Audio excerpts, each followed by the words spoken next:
when we think about this and we talk about people, process, and technology and different frameworks for identifying change, one of the things I like to think about is what different types of change there are. And again, there are lots of different schools of thought, anywhere from there are 2 different types of change to 12 different formal types of change. So I like to think of everything in terms of a continuum, right? So you have something that's called small, adaptive. So you're adapting an existing process, an existing technology, you're adding a skill to an existing resource, right? Kind of a smaller, more distinct change versus transformational change, right? So completely changing the paradigm of an organization or of a group of individuals. But there's many different ways to think about the change that you're looking to adopt. So one way to consider it is proactive versus reactive change, right? So when we think about things like COVID is a great example that I use a lot, right? During COVID, that was a lot of reactive change, right? That wasn't something that was planned for. That wasn't something that we had time associated with to make that transition. That was, we immediately needed to make a change versus proactive, which would be planned change in most cases. Even preparing for change that is coming because we know something is happening. The same concept, planned versus unplanned change. So proactive, we're doing it ahead of time. Reactive, it's happened and now we need to react to our environment. Planned versus unplanned. There's incremental versus radical change. You may have heard of this, you know, more kind of like agile versus big bang. Waterfall is another way to think about that, but these are changes that happen over time. They're potentially phased in and out versus a radical change, which is like we are completely cutting over from one system to another. We're completely changing offices or whatever that change is. It's a more radical and it typically has a more concrete deadline. They're oftentimes called big bang changes. Right? We have tactical versus strategic change. And again, that talks a little bit to sizing.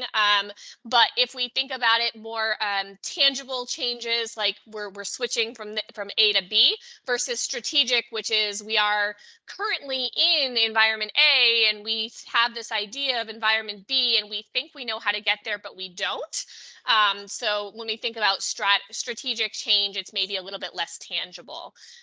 Realignment versus restructure is another way to think about this. Like we're realigning to goals that already exist or we're restructuring completely and we have a whole new set of goals, a whole new set of objectives, a whole new mission for our organization potentially.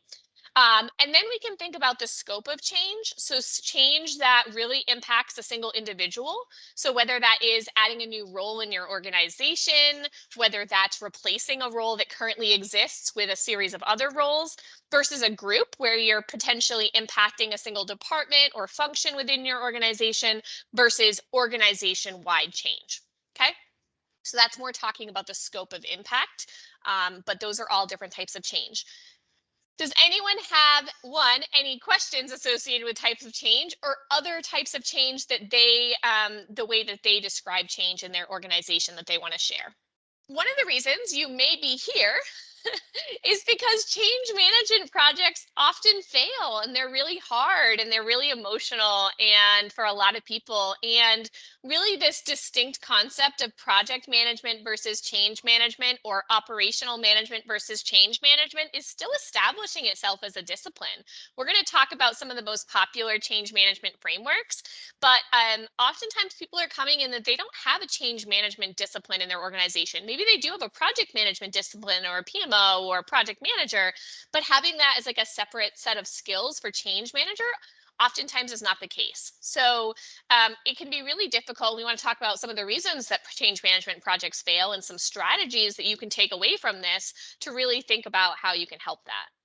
So there are so many different reasons that changes fail in an organization or in a team or even in a family unit.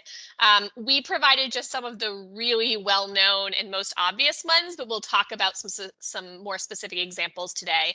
So one of the big ones is that you have a lack of buy-in to the change. So people really aren't interested in adopting, you don't really have an internal champion in the organization, whatever that looks like. Lack of strategic alignment across the organization. So when there's a change, but not everyone in the organization agrees with it, maybe you don't have leadership buy-in to the change and you're not really getting that back up. cultural misalignment. So trying to implement change on an organization that culture just it doesn't really fit, and they're not keeping in mind the people, what their history is, and what their kind of emotional component associated with that. Lack of communication. I know you've never seen that in any of my webinars before, talking about lack of communication as a reason for failure. And then not providing training and support.